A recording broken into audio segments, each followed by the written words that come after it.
Get unready with me while I share some of the responses and reactions from my family to the family group text that I sent outlining our rules and guidelines for meeting our newborn in 2 days. So if you're new here, I sent a text message yesterday to specifically my immediate family and my in-laws to our group chat about the baby, basically outlining some requests that my husband and I have as parents around family meeting our newborn. And this text from the comment section has had kind of mixed reviews. For some people it's too much, for some people it's not enough. It's actually really interesting to see how different people feel about the rules. What I will say is I feel like this is so unique to everyone. Everyone has their own sense of what they're comfortable with their child. But a lot of the guidelines that we have specifically around health are anchored in recommendations from our healthcare professionals. So our OB, our midwife, and our pediatrician. I think the one rule that surprised my family the most, and I love that my dad felt comfortable querying this, was the no kissing rule. So one of our rules is please don't kiss the baby anywhere, on the feet, on the hands, on the back of the neck, until his immune system is a little bit more established. And my dad responded kind of half jokingly to the group chat saying, no kissing? And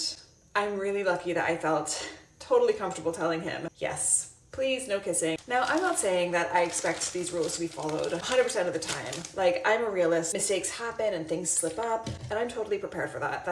It is what it is. Like, I understand. It's so difficult because you don't want to come across as like a mean school teacher, and you want to have this be a fun moment, but at the same time it's like this is the most important thing that you've ever taken care of, and you want to make sure you get it right, and you want to protect this little person who's coming into your life. Which brings me on to, I think, the biggest challenge of that text. Something that I would definitely do differently if I were doing this again is specifically around the vaccinations. So we've had some family members respond, and with love, not with any judgment or anger, but people who we are a little surprised maybe have had this response, and they basically said they don't feel comfortable getting the Tdap vaccine, which is for whooping cough. I totally respect and feel like everyone should feel empowered to do what they want with their body, but I do wish that we'd been told a little bit sooner, because it did cause a little bit of stress for us to be thinking about, well, what are we going to do with these people who we had hoped to be really close to the baby in the first few days and weeks, who now we need to figure out and navigate, given that they are choosing to not get this vaccine to protect our son. What kind of access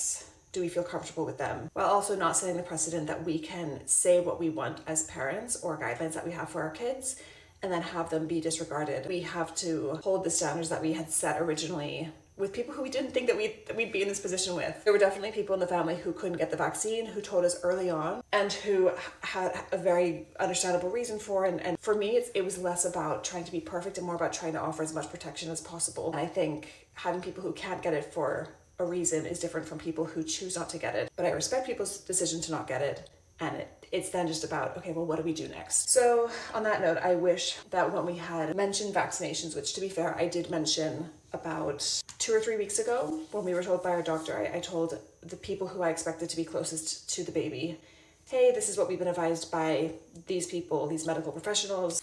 If you could get these vaccines, that would be great. And I think I kind of naively thought that it wouldn't be a problem. I wish that I had included in that original text, if this is a problem, please let us know as soon as possible.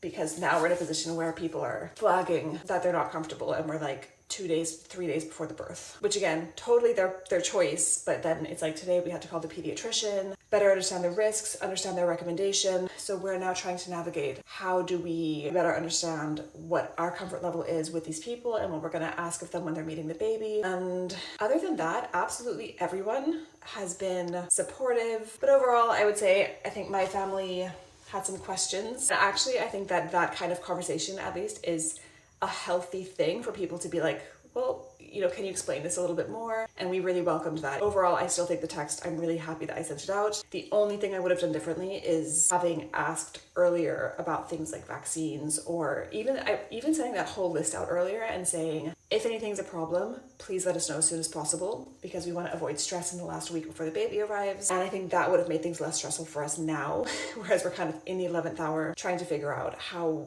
comfortable we feel about certain things. I hope this helps. Let me know if you have any questions. I think it's a tricky time to be setting guidelines and taking on this new role and trying to do what makes you feel comfortable. Luckily, my family and my in-laws are super understanding, and we have a good relationship with them. And yeah, let me know if you have any questions.